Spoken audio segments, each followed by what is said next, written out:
It's one thing to be smart and curious, but to truly differentiate yourself as a leader requires processing time to look for patterns, lessons, and insights, says Adam Bryant. Welcome to BoardVision, the official podcast of the NACD, the National Association of Corporate Directors. On this show, we share perspectives from leading corporate directors and discuss what makes boards effective, how they can help companies face challenges today, and become future ready. In this episode, Adam Bryant, Senior Managing Director and Partner with the Exco Group, and former corner office columnist for the New York Times, chats with NACD advisor Susan Paley about the difficulties and motivations behind modern leadership. They'll cover the importance of listening, the paradoxes of leadership, and how the best leadership advice often also simply applies to life. Have you heard about the benefits of NACD's certification program? Today's boards operate in a dynamic and rapidly evolving world. The National Association of Corporate Directors provides directorship certification that sets the standard for high-impact board directors. It's more than certification. This is the premier program, preparing directors to successfully navigate an increasingly complex business and governance landscape. NACD's directorship certification will enable you to demonstrate commitment, deliver confidently, and create real value for your organization. Learn more and apply today at nacdonline.org. And now, your host. Adam Bryant, some 30 plus years ago or so, you began your career as a journalist and you focused specifically on business. And now, on top of decades of writing for outlets such as the New York Times, you've really been, I'd say, like a student of the art of leadership and what makes, frankly, great leaders. And so I've got to imagine there's like a couple of spectacularly memorable stories that are sticking with you at this point. Yeah, there's a ton, honestly, and I've heard a lot, so much wisdom and advice, but some of the ones that I share, the sort of universal pieces of just life wisdom that aren't about leadership. One is the expression play in traffic, which just means get out there and do stuff and meet people and magic will happen, right? That's when you're going to build those spontaneous relationships and have those serendipitous connections. So I've found that to be true. It's really just getting out there, getting involved, and meeting people. And that's how very often that's what is going to shape your career path. It's sort of those connections that you make rather than planning, say, 5 years from now, you want to have this title at this particular company. So I think about playing in traffic a lot. The other one is just go through life with this idea of always be prepared at any moment to learn the most important lesson of your life. This is something that a university president often told the students. And again, just kind of fell out of my chair when I heard that. And just what a great rule for living every day, just keeping your ears open and your eyes open. And just this idea that like literally at any moment, you may learn something to sort of blow your mind or turn your thinking upside down on something important. So I can't do that every moment, but I certainly try a lot of the time. What seems to tie those two pieces of wisdom together strikes me as sort of a sense of wonder, a sense of openness. I mean, I can't help but think of some of the great philosophers of our time. For some reason, Anthony Bourdain comes to mind about going out there. You know, his equivalent of playing in traffic might have been like, eat everything, talk to everyone, do all the things. Exactly. And I for some reason lately, I've been thinking about there are kind of holes in the English language. I sometimes feel like there are words or phrases that should exist that don't exist to capture a certain phenomenon. You know, curiosity is naturally important, and I certainly try and be curious. But to me, I think it's a lot about like processing what you learn. It's not just sort of learning stuff and I go through, I don't mean me, but one goes through life and curious, oh, that's interesting. But it's learning something. And to me, the really key step is processing it. You know, you have an experience and you need some reflection time to sort of play with the conceptual Rubik's Cube that's just been handed to you to look for patterns. And to me, that's really one of the X factors that separates people. And when I talk to college students who are wondering, what's the right career path, I always tell them directionally you have to be right, but don't worry so much about the path, but just make the most of the path that you are on. Because there are leadership lessons, there are life lessons everywhere. They're all around you. And I often, when I was doing Corner Office, I didn't interview just CEOs because I look for leadership lessons everywhere. But I interviewed a Broadway production stage manager. He'd done about 30 Broadway shows. And he told me this great story. He said, when I was in high school in summers and part-time, I was an assistant manager at McDonald's. And he said that experience was the best training to do my job, produce or being a stage manager for Broadway productions. And, I think about that a lot because anybody could be in that role as an assistant manager at McDonald's and sort of do a shoulder shrug. And it's like, yeah, this is just a job. I'm just doing to earn some money. But he was in that job and he was looking around and he was just soaking up everything that was going on around him. And pick your metaphor, whether it's, sort of spinning the Rubik's cubes, looking for insights, spotting patterns.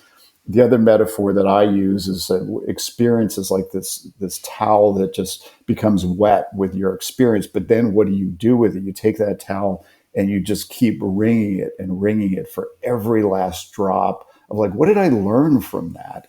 So again, that step of like, it's one thing to be smart, it's one thing to be curious, but you've really got to spend processing time to look for the patterns, to look for the lessons and insights in whatever you do. I'm curious, after talking to all these leaders in your professional life, do you come away with the belief that just great leadership equals great leadership equals great leadership, or are there different flavors and types? Like if you compare a Fortune 500 CEO with a startup CEO, are there glaring differences or commonalities in how they think or even talk about leadership? I think the biggest one I've seen, and I have interviewed CEOs who ran, startups with 10 employees and also CEOs of Fortune 10 companies. And the thing that has struck me, usually startup CEOs are much more kind of experimental in terms of building culture. And look, a lot of startups are tech startups, and a lot of startup CEOs in the tech world are coders themselves. And what has struck me is that they often see culture as just another coding problem, and they're much more willing to experiment with like different inputs to get different outputs and the behavior of their teams and things like that. So that has struck me.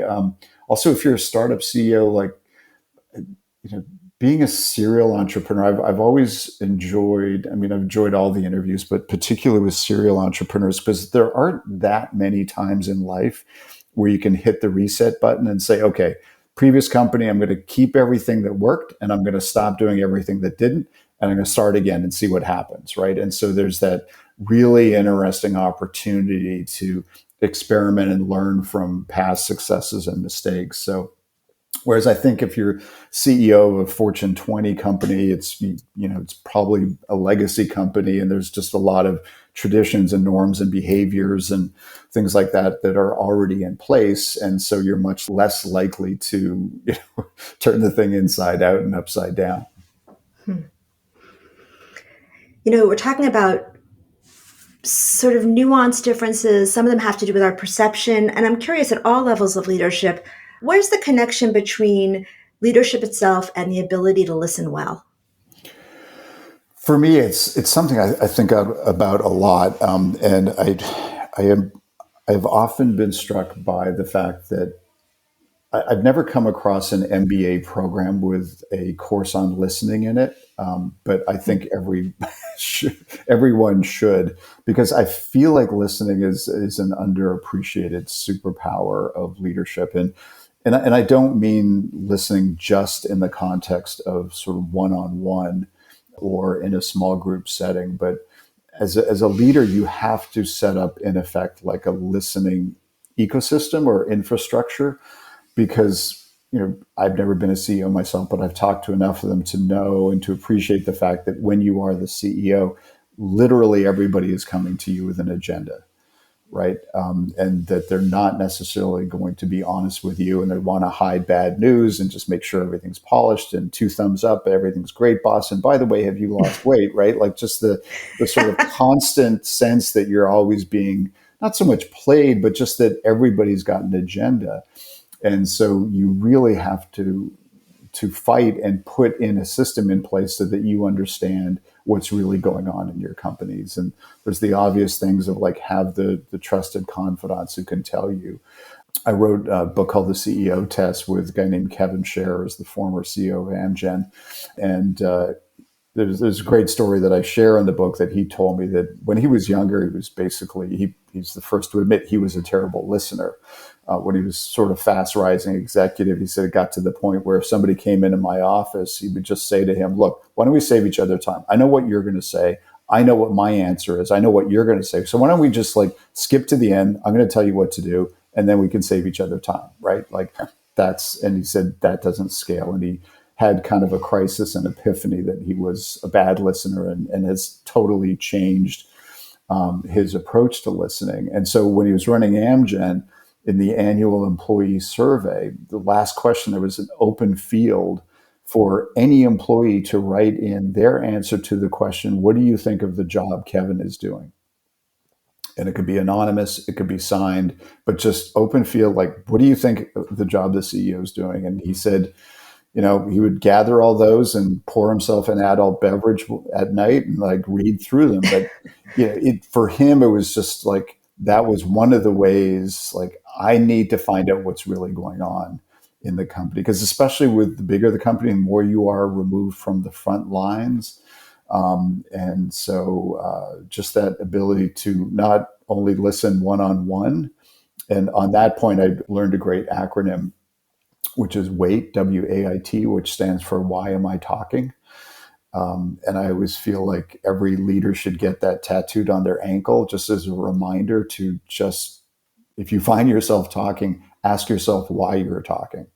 Not that you shouldn't talk, but just be clear that it's like you should be listening to what other people are saying. And when you do weigh in, that you're intentional about the why. But just this reminder, it's like, let the silence do the heavy lifting, as one of our mentors likes to say. Listening across the spectrum of one-on-one small teams, but also at a broader enterprise level. Adam, there's so much goodness in what you just said. And by the way, that why am I talking, can we also have it stand for why am I typing? So many emails that you send before you take a beat could really be paused. Yeah, for sure. Yeah, and how bold of that leader to allow that question to be put at the end of the surveys. And then, I mean, adult beverage or not, it's challenging to read all that feedback. But when you told that first story about how he conducted meetings, all right, let's cut to the chase. I'm going to tell you, blah, blah, blah, I couldn't help but think, oh, he misunderstood the job. He thought the job was getting the thing accomplished and not having his team member feel seen and heard. I wonder if in the end he changed his ways just because it created a better bottom line, or if he sort of saw the light about how he interacted. Well, it was sparked by a crisis at Amgen. Won't spend time going into the details, but something happened at the company, and he told the story. He was, went to a restaurant to meet his daughter and got there early, and he was just sitting there, and he took out a pen and just started writing on the paper tablecloth about like all the things that he needed to own, rather than blaming others for this. And he sort of realized, look, I'm the CEO. The buck stops with me. Like I've got to own this, and I need to change the way I do this. And I think, when you are a fast rising executive and time is so precious and you're always 3 steps ahead of everybody else, it can be very tempting to just say, like, why don't we just like cut to the chase here, right? And I've worked for a few people over my career who I thought, this is a great time management hack, because if you spend literally 0% of your time thinking or worrying about leadership or managing people, you actually do save a lot of time.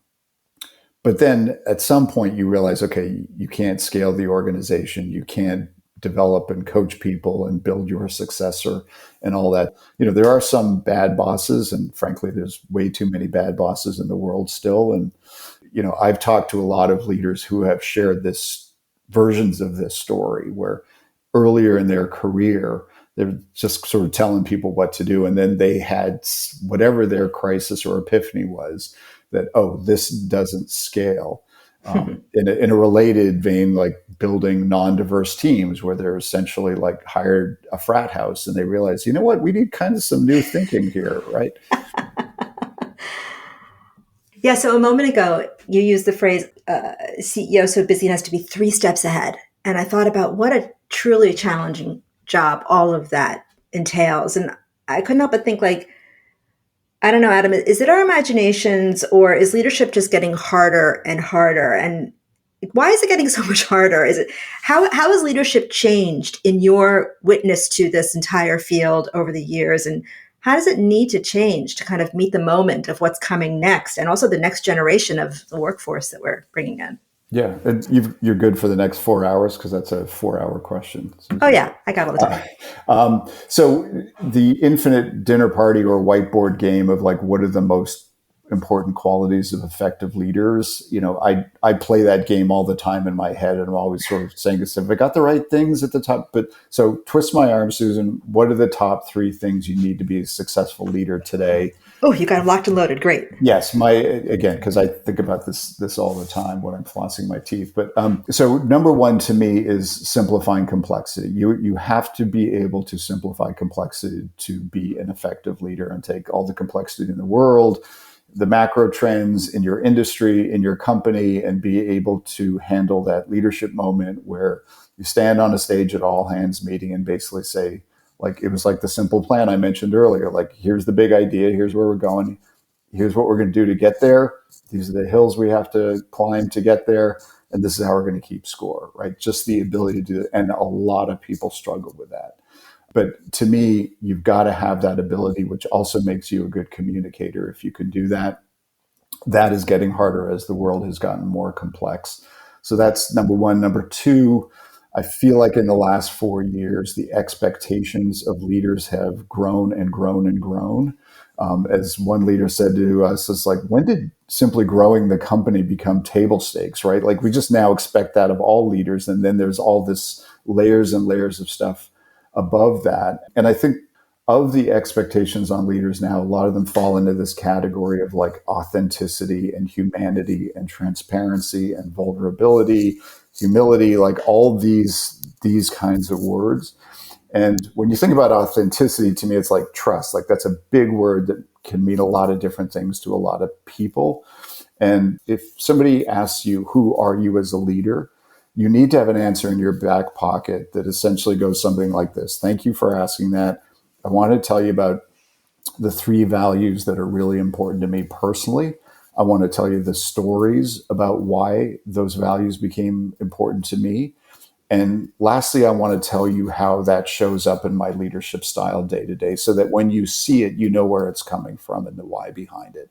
And that's sort of, it's an important component of trust. Like, there's a predictability. I understand where you're coming from. So that's the second part. Like, you've got to be authentic, and people expect that from leaders more than they did in the past.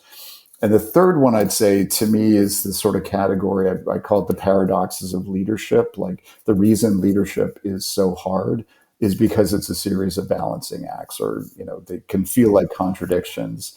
Am I supposed to be compassionate or demanding? Am I supposed to create urgency or patience? Like, you just go down the list of pairs and say, well, which one is it? And the answer is both. And it's not an or proposition. And so when you think about that, to me, all those paradoxes are hard, and they always have been hard. But in the last few years, I think a couple of them have gotten really harder. Just at a corporate culture level, think about this paradox. On the one hand, you're supposed to create a sense of belonging, right? So everybody feels like they belong at your organization. On the other hand, you're supposed to stand for something as a company, right? And like, you might look at that and say, well, are those, but those feel like they're in contradiction, right? So you have to be very clear about what you stand for, because if you stand for everything, you stand for nothing. At the same time, you have to create a sense of belonging for everybody and make everybody feel included. Like, that seems like a tough puzzle to solve. But I will say, to me, what I think is one of the, I'll say it, I'll say it is the toughest paradox in leadership is, on the one hand, having the courage to make a decision and make a bet. Because as much as strategy sounds like a fancy word, what businesses do is they make bets, right? They come up with, hopefully, a well analyzed, educated thesis about market trends or consumer behavior, whatever. But what companies do is make bets, and bets are risky. And so, as a leader, you, on the one hand, have to have the courage and conviction to make bets, while at the same time always challenging your own assumptions that underlie those bets and your theories about the world. And that ability to do that at the same time, like, you see a lot of people that are pretty strong on one side or the other. Like, some people have plenty of courage to make decisions, but they're not very reflective and are not open to feedback that may contradict their idea. And some people they do so much analysis of the assumptions, they actually can't make a decision. So to me, like, that's one of the toughest balancing acts of leadership, especially as the world has become so much more disruptive and you're always being surprised by something. Like, that balancing act of having the courage to make bets while also challenging the assumptions of those bets, that's tough. Adam, what a really incredible picture you've painted. And as you've been talking, I can't help but think, like, man, that is so hard. There's dichotomy between each of the things you've mentioned in your pairings. And I think, well, being a leader, a strong, outstanding leader, really is an art. And then I think, well, no, it's also about, like, revenue predictions and stock prices and financial details. And I think, oh, it's sort of a science. And I can't help but ask you, after all these conversations you've been in with leaders, is it an art or is it a science? Or what percentage is it of each? I think science is the platform, and then the art goes on top of it. And I think the higher up you go, the greater percentage the art is, and it's less science. Because it's interesting. This is like, sometimes if you talk to MBA students, you sometimes hear people essentially say, like, all the decisions can be made with data, right? And all the decisions should be, like, bottom up, because the data and the people in the front lines, it's like, and I feel like saying to them, like, I don't want to be patronizing or anything, but it's like, well, wait till you get in these jobs, right? Because the top jobs, they're all about the gray areas, and there's no right answer. There's no obvious answer. Whatever you choose carries a lot of risk, and you're going to anger some people.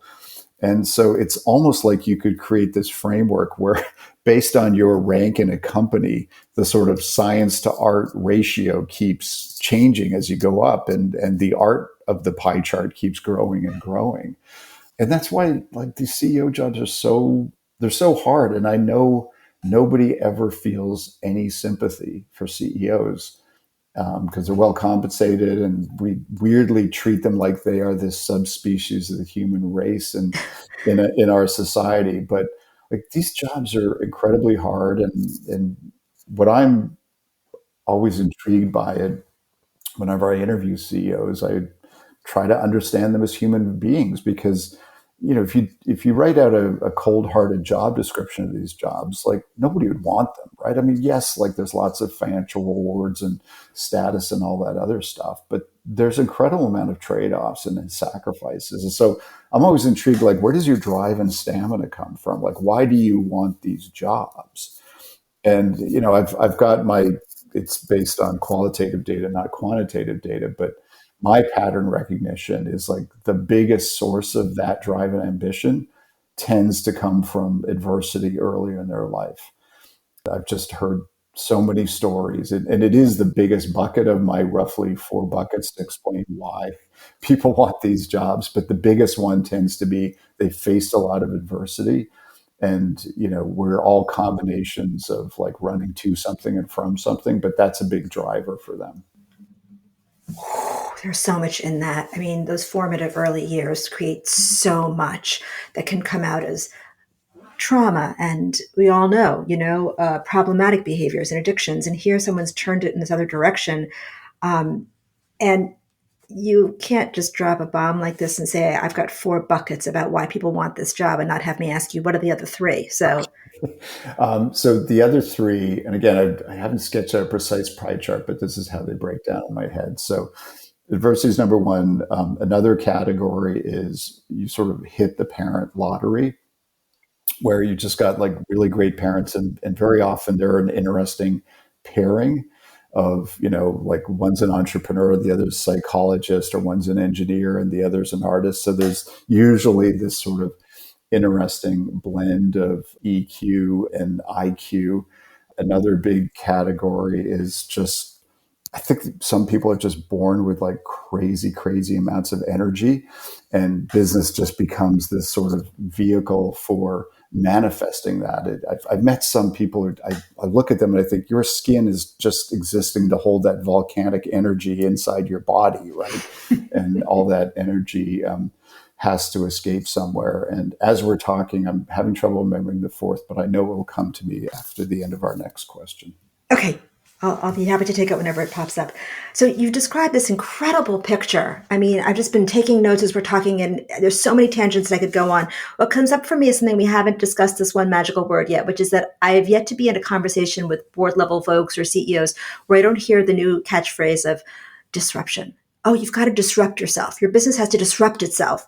So how does that happen, Adam? Like, how, when CEOs are worrying about so many things and all the priorities and the polarities that you discussed earlier about the art and the science of leadership, what does it look like to disrupt yourself? Yeah, to me, it all depends on context, right? Because it is sometimes easier if it's clear that the company is headed for an iceberg and the status quo is not an option because you're going out of business, right? It is easier to get people to change. I'm not saying it's easy, but it's easier because one of the hardest parts of transformation, like, yes, there's the strategy of it, but it's getting people up for change, because most people don't like change, right? They like routine and they want things to stay the same. That's why, people go to the same Starbucks in the morning and get the same drink every day and sit at the same place. So to me, the big challenge of transformation is getting everybody up for the change.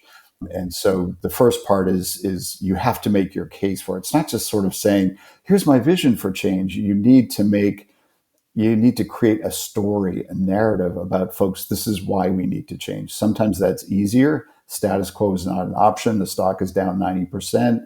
Unless we do something where none of us are going to have jobs, that tends to get people's attention. But if the company's like doing okay, it can actually be harder.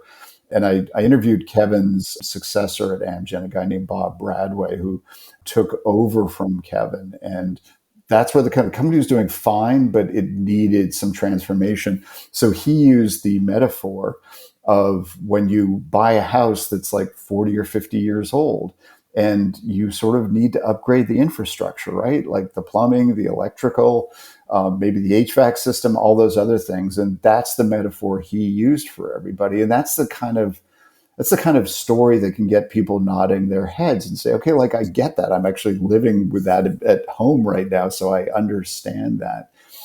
And I think, to me, one of the handiest tools for helping to get people on board with change. And in many ways, I lived this because when I was at the New York Times, just sort of looked at the stock price in my later years there, it was like, it was declining pretty quickly. And the New York Times, legacy organization, business model built on print and full page ads in the print paper. And obviously the internet was changing its business model dramatically. But there's kind of some institutional lag there, right? Like, but we're the New York Times and we're the gold standard. There's certain ways things should be done. But Dean Baquet, the former executive editor there, he had this great line. He said, we have to separate mission from tradition. Like, the mission of the New York Times is not going to change, but the traditions of how we fulfill that mission are going to change. Mm-hmm. And to me, that was like a very powerful framework, and it helps disarm people, because when you're saying, okay, everybody, things are going to change, like the arms fold across the chest and it's like people go into a defensive posture, right? And so a big part of driving transformation is getting people open to the idea that things do need to change. And the way I always give Dean credit for this, but when I work with teams, I often just put up a simple slide with it's a line down the middle. In the top left, it says what is going to change, and on the right hand side, it says what is not going to change. And that is very clarifying. You can almost see people's shoulders drop, because it helps. It helps organize the sort of thinking, and as you probably figured out, my brain works in metaphor, Susan. But I feel like in the last several years that strategy documents have become like pack mules, in that they are being asked to carry 20 times their own weight. And especially in this era of, mission, purpose, and values, and all these other things, that people have tend to load those onto the strategy documents. And so this whole simple one-page exercise, okay, let's be clear about what is going to change. That's the strategy. But let's take all that other stuff off the pack wheel, put it over here. Not saying it's not important. We'll talk about it another time. But this is all the stuff that's not going to change. And so to me, like, those are some of the tips. And again, basics like storytelling, simple frameworks, disarming people. It's that sort of EQ of like driving teams to be willing to change when they may not want to. Two things bubble up for me when you're talking about this. One of them is that last point about what's going to change on the left side of the page, what's not on the right side. I'm going to dare to bring this up as an unrelated analogy, because you at the top of our call said that you have been talking to leaders not about their organizations, but about them as like a holistic person. So I feel safe saying this, but wouldn't that list be awesome for life events in general? You're going to tell your kids that you are moving across the country as a family, or God forbid, you're telling your kids you have to get a divorce, or you're going to be changing something radical in your life. Let's establish some grounding around what's not changing, and then what is, and we can all exhale and take some of the guesswork out of it. Yes, well said. And I, although I have been in business journalism and leadership, in some ways it's a bit of a head fake, because like I'm a wisdom junkie, and to me, like, the best wisdom is like a Swiss Army knife, right? It's useful in all contexts. So what is true for managing teams is probably also true for managing, or dealing with your family. It's also true for managing yourself, right? Like, that simple framework for a strategy document, like, what's the big idea? What are the 3 things you got to do to achieve it? What are the 3 challenges you have to overcome? How are you going to keep score? Like, you can use that for yourself. You can use it for managing your career. You can say, I want to run the New York Marathon next November. Okay, so what's my simple plan? That's the big idea.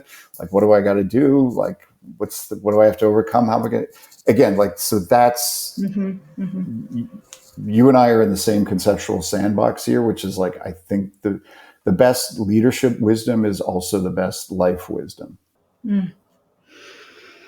It's almost like you're a coach, Adam.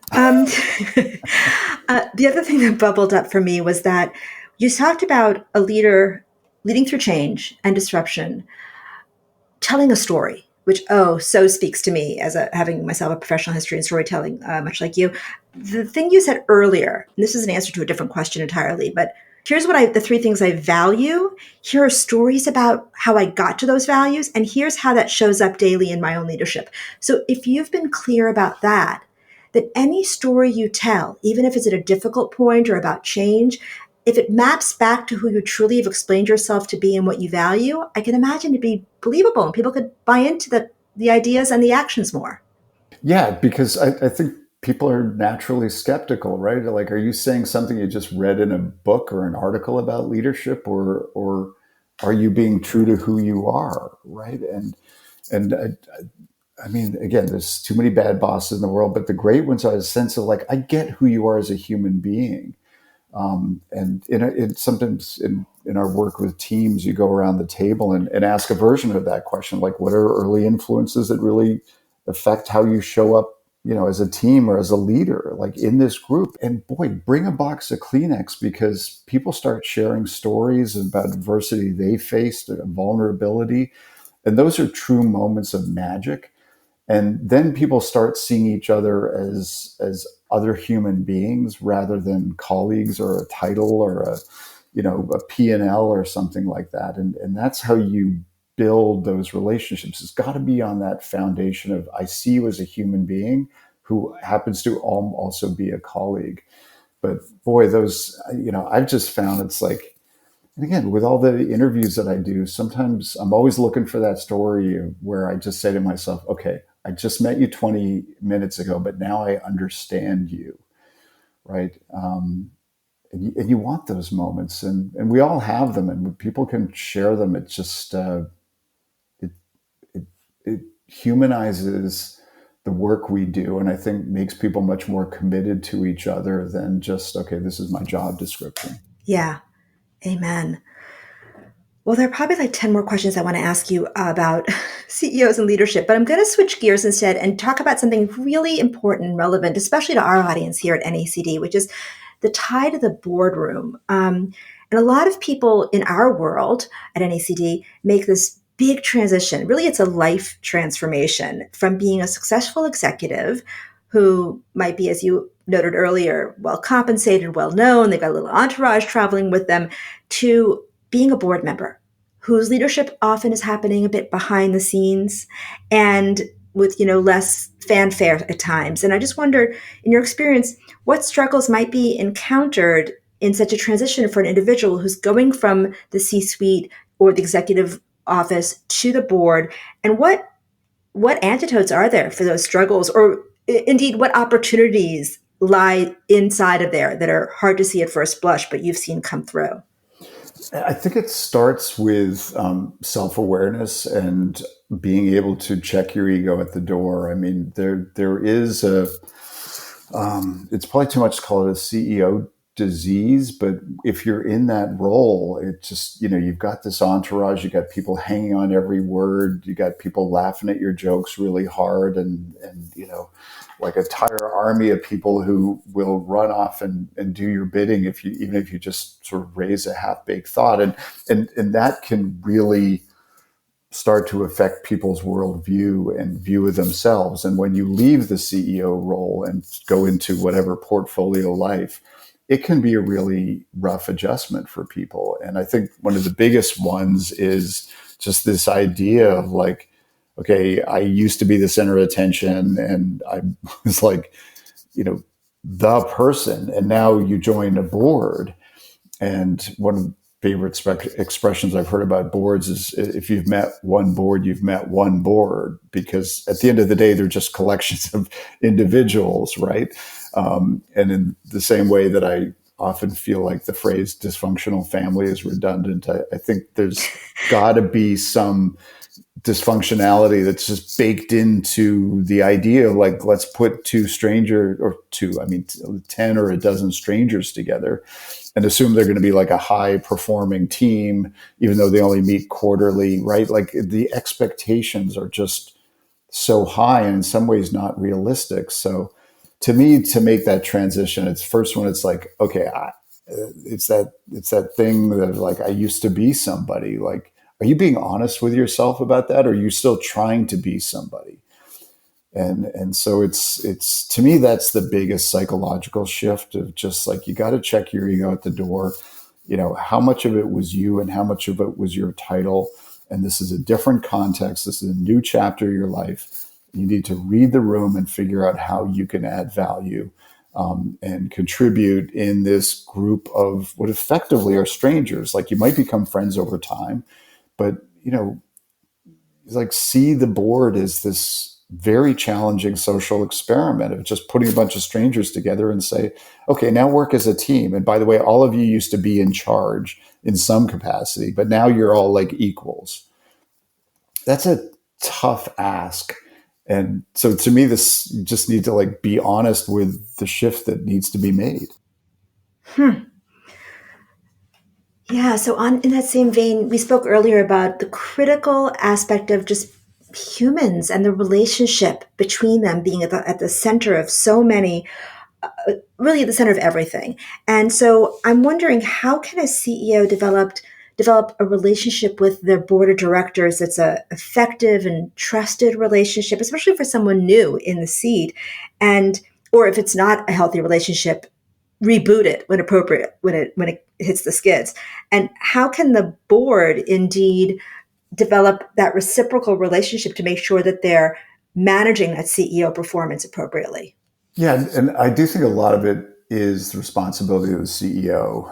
And I think we have seen, you probably have, that there are some CEOs who sort of blow themselves up in these roles because they don't understand how much time they need to invest in not just managing the board, but like communicating with them. Because if you go into that role and say, well, this is 5% of my time, like that's not going to end well. But if you go and say, okay, I need to allot like 20% of my time to communicating with and managing the board, like first, so to me, that's the first thing. It's like, you got to commit the time, and that includes one-on-one time and as well as group time. Like there's nothing like sharing a meal with somebody to understand them, like what I was saying earlier, as a human being first before a colleague. So that's the first thing. And the other thing I would suggest is having almost a meta conversation about sort of communication styles and needs, to just ask, your CEO, new board director, say like, hey, like, what do you need? Like, what are your pain points for you? You've been a director before. If you have, like, what did you like and not like about your relationship with your CEO? Like, how do you like to get information? Are you an email person? Are you a phone call? How much communication you want? I'm not going to tell you everything, because then, I don't want to delude you with information, but just sort of have that sort of meta conversation about like, how do you like to communicate? And then this is the way I like to communicate. Can we accommodate each other and make sure that you're getting what you need while I'm also doing this incredibly challenging job? So to me, those are the key things to just start out with, realizing that it does take time, and trying to understand and connect with people at a human level before you're asking them to just sign off on your strategy document. There you go again, Adam Bryant, advocating for human connection. So you. I'm going to have to defer the other 25,000 questions I have on this topic and call it a wrap for this hour. Thank you so much for all the greatness and goodness you brought to the conversation, Adam. Appreciate the great questions, and really enjoyed it. That concludes this episode of BoardVision. We hope you enjoyed listening. Please subscribe and join us next time. Until then, visit nacdonline.org to stay informed about the latest resources NACD has to offer, such as memberships, certification, national or chapter events, and our content, including reports, articles, and Directorship Magazine. That's nacdonline.org. Thank you for listening.